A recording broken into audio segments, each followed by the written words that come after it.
And of course, he's really good at doing it.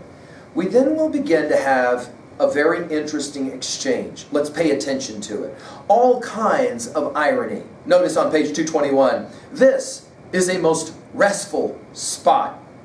The bedroom is this huge room with this huge bed, right? The clothing, exquisite. A London tailor will do the clothing, right? The dining room, look at the top of page 222, has, you could sit over 40 men at the dining room table. So Zaroff, who lives completely alone on this island along with Ivan, has all of these amenities, which obviously make you, the reader, and Rainsford go, dude, where am I? What is going on? And then, of course, we begin to see the trophies. All of the trophies. And the observation that he's never seen such an amazing creature as the one that was taken, right? As he points it out, right? And this will then lead to this discussion about the Cape Buffalo. Lots of foreshadowing. Zaroff is studying him, thinking, this could be a very interesting quarry that I will take, right? He says it. I have one passion, it's hunting, right?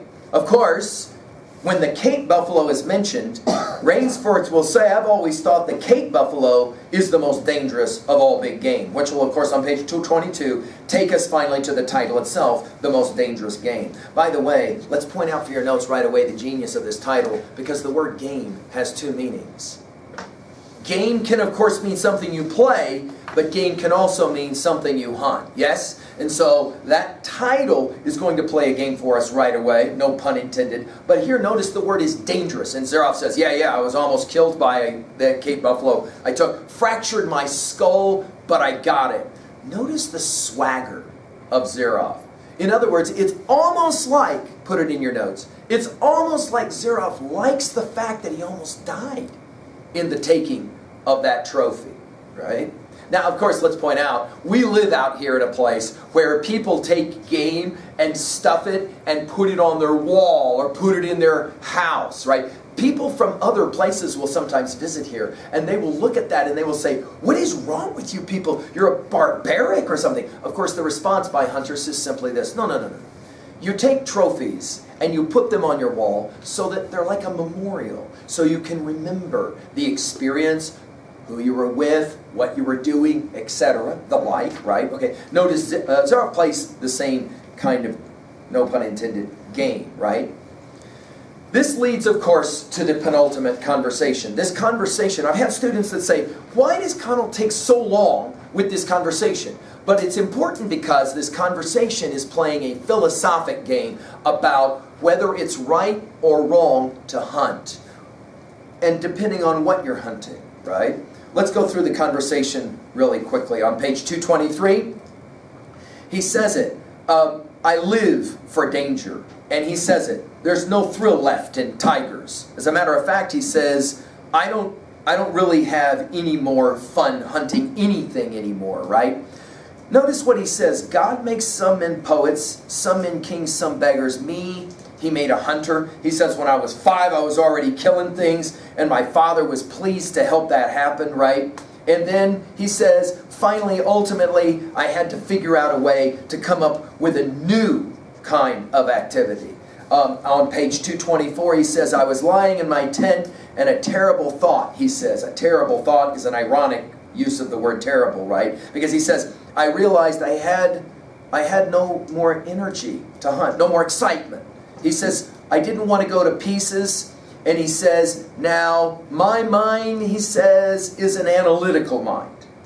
That's what makes, of course, hunting humans so much fun for Zaroff, because they have an analytical mind. He said hunting had become boring. He said there was this whole discussion of instinct versus reason. And then he said it came to him as inspiration. He's speaking almost like an artist. I got inspired. He said I had to invent a new animal. Of course, all this time, Rainsford's like, dude, what is this new? I would love to hunt this new. What are you talking about? Rainsford maybe identifies. I guess hunting for me has kind of become boring as well. So now I'm ready to hear from you. Dude, what kind of hunting is it that we do on this island, right? Of course, we are building expectation. Note the irony on page 224, last lines. I hunt every day, he says here. The ideal animal.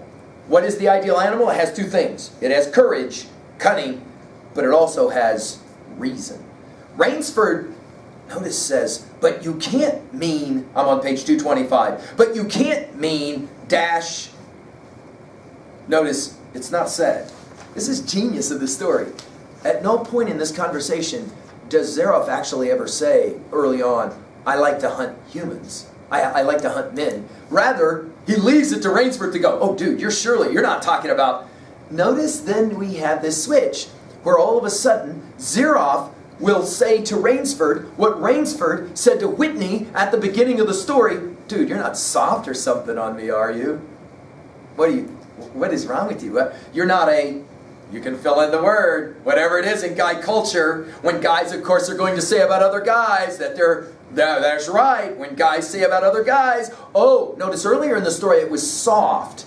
Notice for Zaroff, he will insult Rainsford by suggesting, oh, you're one of those ideal romantic types. Take a look at how he does it. This is, of course, genius for our author as well. Look at it on page 225. He says, why not?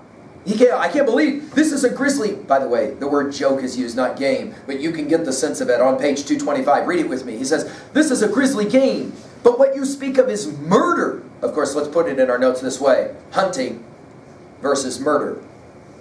What makes killing one thing and murder a different thing, right? He says it to him. I refuse to believe that so modern and civilized a young man as you seem to be, harbors romantic ideas about the value of human life. In other words, what's the difference between killing a tiger and killing a human? I mean, they're both animals. That's all that they are. And then he says it, how extraordinarily droll you are. And then he says it even in America. He says, I can't believe you're so naive, your mid-Victorian point of view. And then he uses an interesting simile. It's like finding a snuff box in a limousine. It doesn't fit, in other words, right? And then he blames it on Puritan ancestors. You've a genuine new thrill in store for you, Mr. Rainsford. And then Rainsford says it, I'm a hunter, I'm not a murderer. The distinction, again, philosophically. But notice how Zaroff then will explain it on page 225. He says, I hunt the scum of the earth. Right? Rainsford says, yeah, but they're men. Precisely. That's why I hunt them. It gives me pleasure. They can reason after a fashion, so they are dangerous. Guys, what I'm trying to point out to you is that we have a tendency to see this story as just an adventure story. No. This story is playing a very interesting philosophic game. What is it that makes hunting right or wrong? Why is murder wrong? Who says that it's wrong? If you can do it and get away with it, for example, what makes it wrong? And then, of course, the presentation of the idea, might makes right. Let's put this in our notes. This is an important philosophic idea. And later in your high school career, you're going to debate this in even more detail. Might, strength, makes right. This one is presented for us in Plato's classic Republic. Thrasymachus will present the argument. You can watch my lectures on this on LearnStrong.net later if you want to. Of course, later it will be Machiavelli. And the idea is simple. If I can jack you, I will. Play this game with me. A fifth grader on the playground walks out, sees a younger third grader on the playground on the swing, walks up to the third grader, bam, jacks him good. The swing is now mine. Teacher comes up and says to the fifth grader, you can't do that. Fifth grader to the teacher, what are you talking about? I can't do that. Did you just not watch me do that? No. I'm not saying you can't do it as in physically you can't do it. Clearly you just jacked a third grader. You shouldn't do it. Well, why not? I'm a fifth grader. He's a third grader. When I came walking up, he should have been smart enough to know to get out of the swing. I'm the fifth grader. He's the third grader. The teacher will say what? See, think about this. The teacher will say, no. You're not hearing me. I know you can jack the third grader. You shouldn't jack the third grader just because you're stronger than him. To which the kid responds to the teacher, why not? It's the world. The strong jack the weak. That's the way the world works. I'm just employing my common sense. Of course, as the fifth grader is talking, the high school senior walks up, bam, and jacks You, the 5th grader. And you go, whoa, whoa, whoa, you can't do that. To which the senior goes, what do you mean I can't do that? I just did it. No, no, no. I'm not saying you can't do it as in you're not capable of doing it. I'm talking about you shouldn't do it. Well, why not? I'm a senior and you're a 5th grader. Now all of a sudden, see, we're interested in a very interesting philosophic question. What makes wrong, wrong? I would write that down. That's the story of this. That's the question of the story. What makes wrong, wrong? Why is it wrong? If the stronger can jack the weaker, then it seems that that's what makes right, right. And if a strong jacks the weak, that ain't wrong, that's right, because that's nature.